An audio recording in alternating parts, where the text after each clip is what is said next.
They show the different strikes that are possible from different angles that a fist is necessary to be applied to strike at different regions at different heights. So the first thing you'll notice that Salim does is he checks his distance. And you'll probably see the parallel here from your basic stance. Okay, you'll probably see the parallel now here to the training on the wooden dummy. In the wooden dummy, when we approach the dummy, we actually place our hands onto the dummy to check the distance there. So once we have this correct distance, then we can start to apply a position where we can apply the centre line punch. When adjusting your wall bag, ensure that your wall bag is slightly up, because to punch from your own shoulder to even your own head, you're going to be punching up. If you're faced with a stronger, more powerful adversary, then he's often going to be taller than you also, and so it's a good idea to start training and working the shoulders by punching upwards. The higher you punch, the more you use the shoulders. The lower you punch, the more you'll utilise the back. So, using the straight line down the centre of the bag and in the circular area, try and lay both of your fists, each fist independently, the knuckles, using the knuckles directly onto this line. Thank you.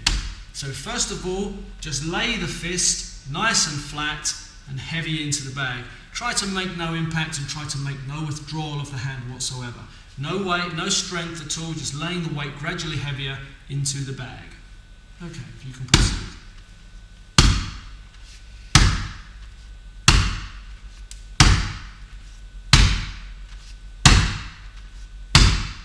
So as it gradually gets heavier, he starts to use more and more physical force, but trying not to borrow, moving backwards and forwards.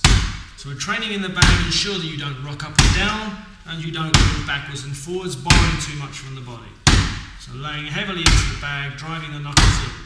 As you punch these punches, squeeze your fist. So as Salim continues to punch, he'll be rolling his fingers into the top of his hand, and closing the hand, and squeezing the fist, and squeezing the air out of his hand. So he'll be concentrating his small finger, protecting this pit here, as I mentioned to you, the area of the small intestine and heart, protecting his small finger.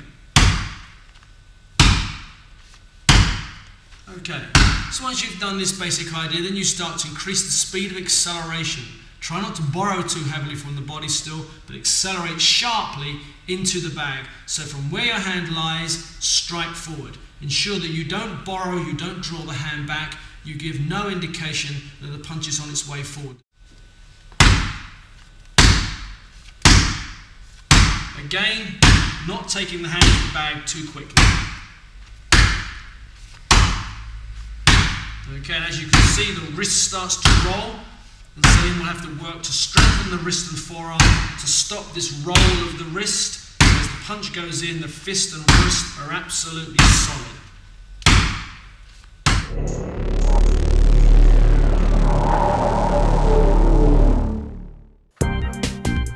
Here, Super Paul Godfrey in red is taking the centre line directly, thereby intercepting Roy Quiddington, who is moving from the outside towards the centre. Have some fun with this by breaking up the timing to improve your interception skills.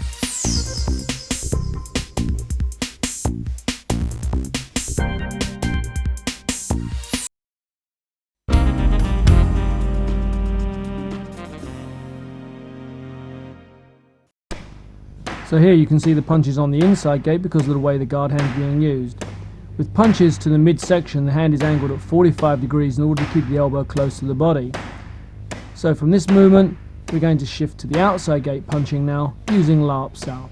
With the larp sao, you can see the hand comes from the outside in, but the elbow remains quite close to the body.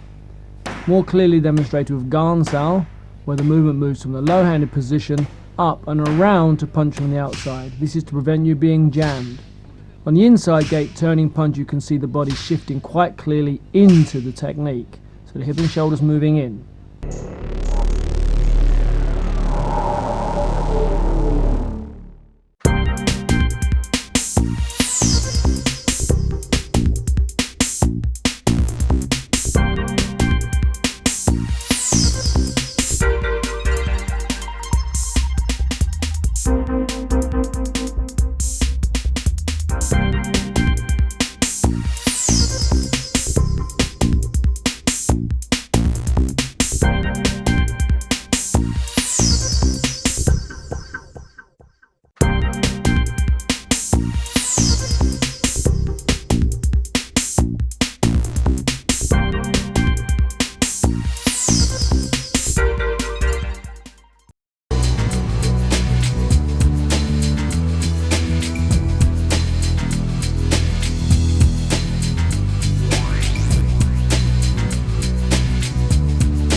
like to do today is just talk to you a little bit about the variations in the chops.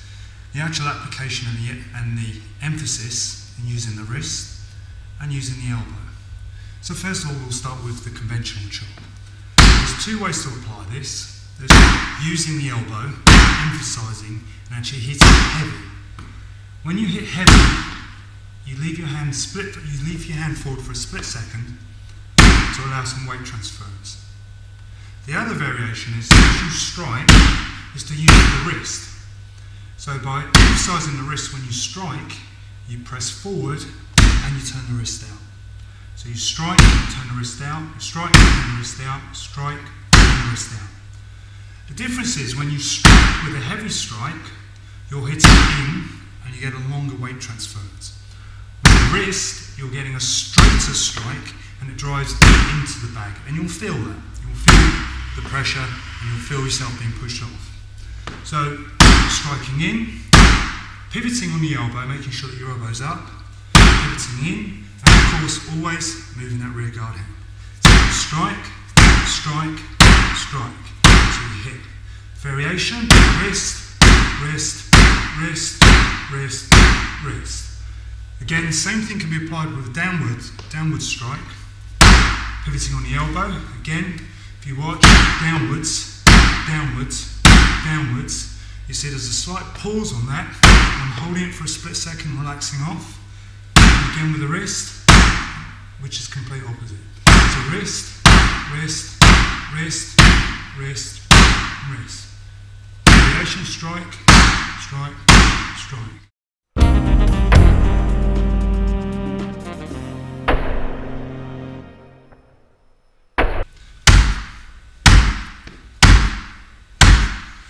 Hi. The side chop has two variations. Interestingly, you can strike into the bag or you can strike slightly up.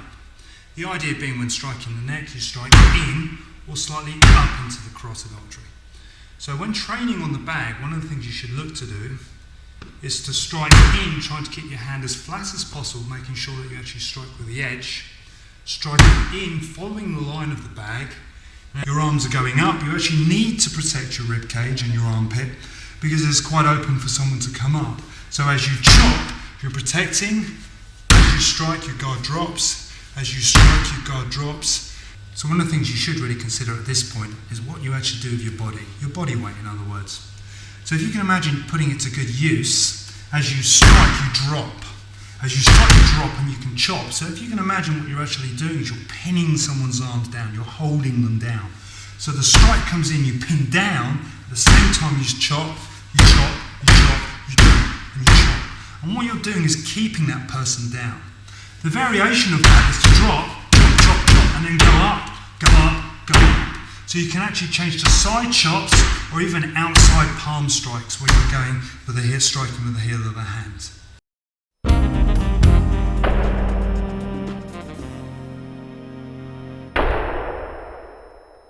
Hi. Generally you can vary the strikes by striking downwards as well. So we can take the same ideas, the same principles that we had before, i.e. what we were doing before was actually trying to get some heavy strikes into it, but now we can start to think about the downward angle. So start to look at the idea of actually applying it towards the side of the neck, but now using the opposite arm. So in this case what we'll be doing is we can strike down, again the same emphasis of power, heavy strike down, you can hear the difference with the sound. So you keep your elbow in, you drop your weight, and you hit through, following the downward chop, the line that's emphasised on the bag. At the same time, you can try the transverse of that, the opposite, which is to hit quickly with the wrist, which is an on-off, a very quick on-off sharp effect. So when striking someone, it's bang, on and off, on and off, on and off, as opposed to a heavy strike. So you can put them together.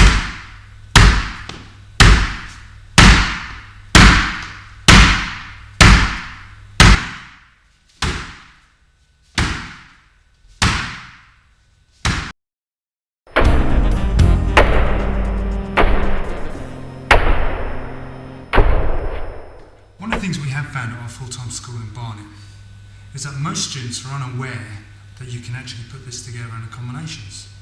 So chops can actually be applied in multiple combinations. They don't simply have to be trained only on their own. What you can do is put them together. So, with that in mind, you can strike down, you can strike up. You can strike down, strike up. Strike down, strike up.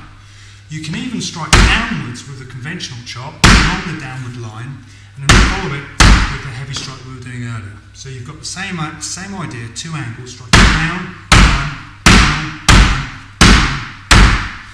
Double it up again, same idea with the wrist. So what you can now do is double up the principles, the ideas. So striking heavy with the elbow, you can apply the wrist as a follow-up. So you can go in heavy as if to break a guard, to strike in, to break someone's guard down, and at the same time you can go quickly with the wrist to follow up. So if you think about it, you're going in to break someone's guard and following up quickly with the wrist. So from here, elbow, elbow, wrist, elbow, wrist, elbow, wrist, elbow, wrist. And of course you can do the same along the line, along the side chop line, strike in heavy, follow up quickly with the wrist. You can even vary the strike, so as you strike along the line, you can hit slightly upwards, even turning into it to create that lifting strike. So you can strike in and slightly upwards. Cross, up, cross, up, cross, up. Across with the wrist, across with the wrist, across with the wrist. You can even turn, strike, chop, strike, chop, strike, chop, strike, chop. Strike down, reverse. Across, strike down, reverse. And of course the great thing, and this is the great thing most of our students have found throughout our organisation, is putting it together gives you the fluidity of movement. It gives you the ease of applying a chop, a reverse chop to a double chop to a diamond chop. So you're getting straight away a multi-dimensional ability to strike. So you can take the throat from one direction to another, to another, to another, to another, and basically keep movements forward.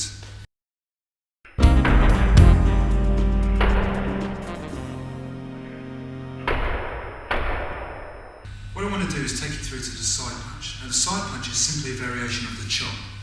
If you recall in the earlier part of the video, we were chopping, pivoting on the elbow.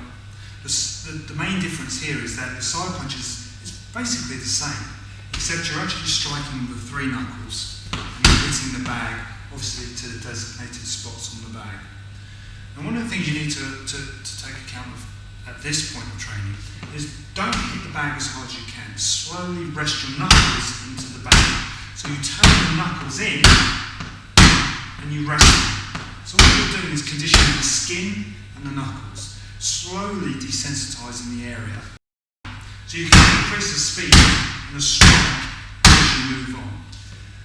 Taking it a stage further, you can actually whip forward by turning and emphasizing the wrist, turning into it, and then doubling the strike. So once, twice, twice, twice, twice. Even striking to different areas of the body. One of the best methods we've found for developing speed, power and focus in the UK Win Chun Association is actually learning to use the wall bag without actually striking deep into it. So in other words, training control. One of the most important aspects of training with a partner within a class is actually your ability to move as quick as you can, but control your strike. Otherwise, you'll hurt someone. So in training, what we ask students to do is to hit the surface of the bag rather than hit into the bag. But that sounds easy enough as it is, but to actually hit it as fast as you can with control is the difficult part. And this is where we get our students to train this part specifically.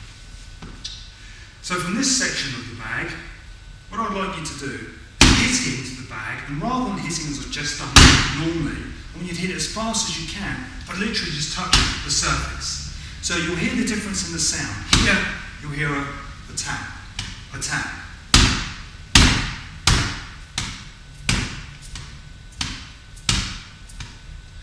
As opposed to a strike. You can hear the difference because the second sound is a thud. You hit it in and it crashes, whereas this version is relaxed. The trick is to go as fast as you can. You literally move as quick as you can, and you try to touch the bag and try to increase the level of your contact. So you can hit in hard and then you can decrease it. So you can touch, touch, touch, touch, touch, touch.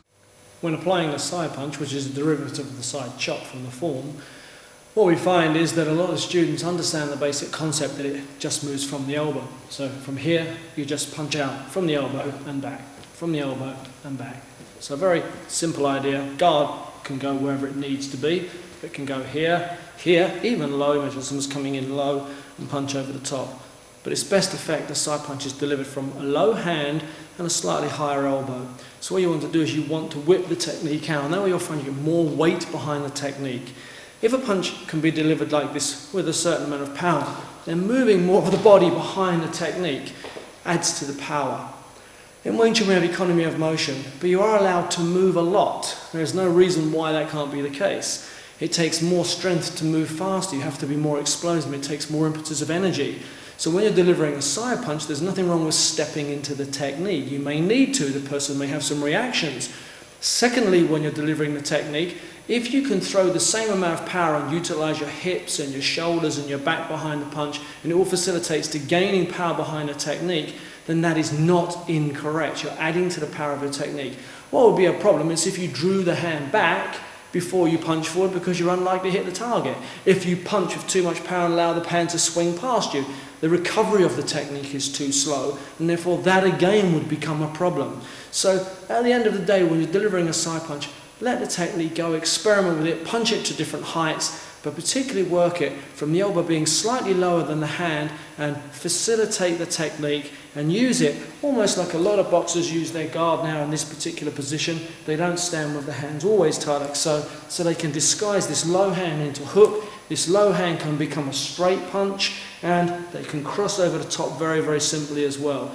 This movement is a derivative of what we call Quan Sao and Gan Sao.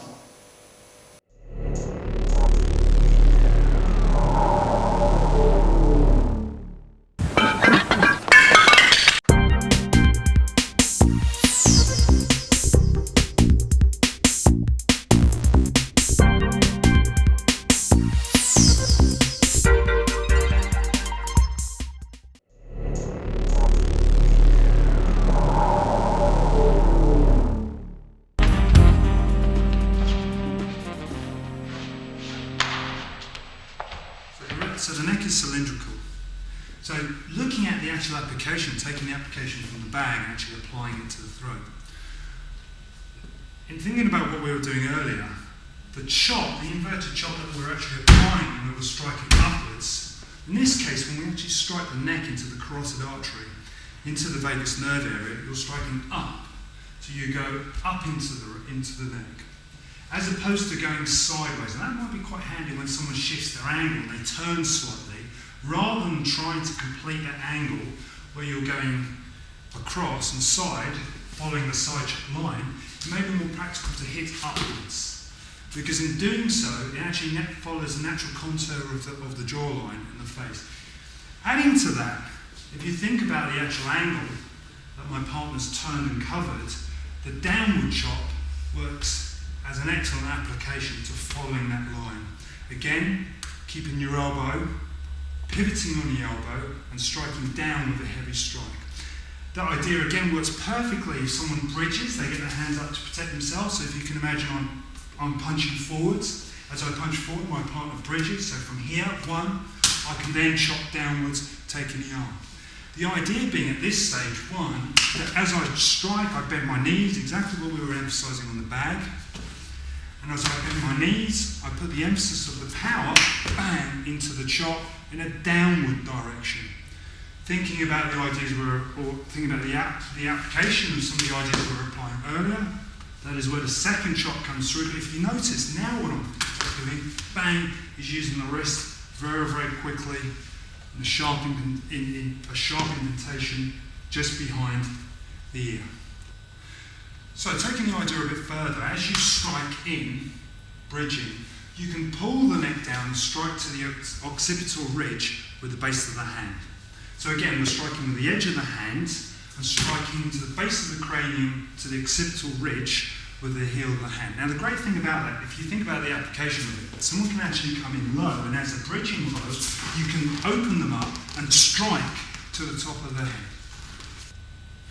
So as someone charges in low towards the waist, you can get hold of the arm control, but the strike that we were trained on the wall bag now comes in to occipital ridge, obviously at the base of the cranium. So if Nick does it again for me, so he comes in, I open him up, bang, I can strike down, literally, if we do that again, it comes in one, down, into base of the cranium.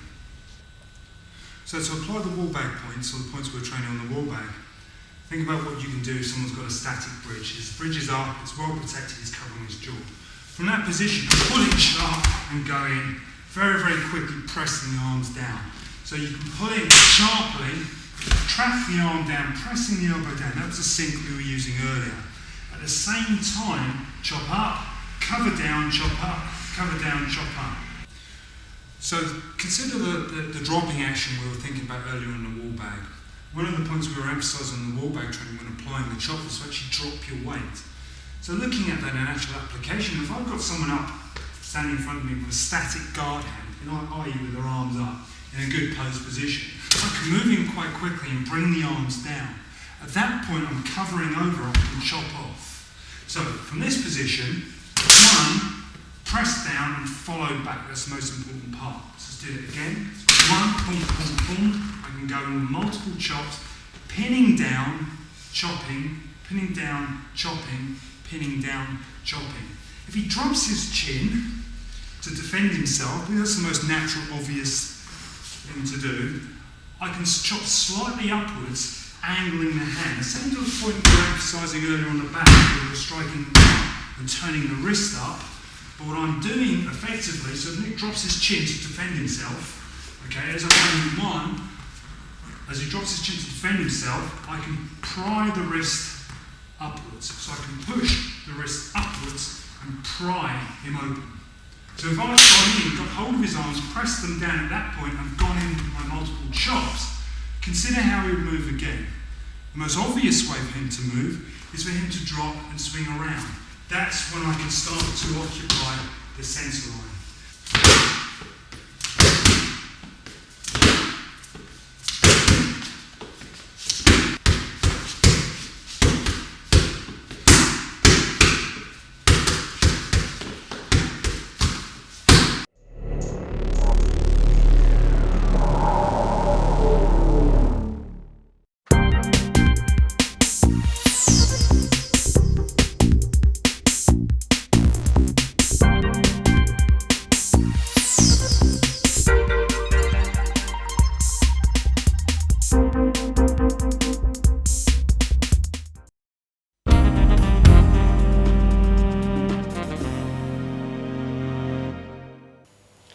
Hi, I'm Sifu Tony J1. I'll be explaining the downward palm to you today.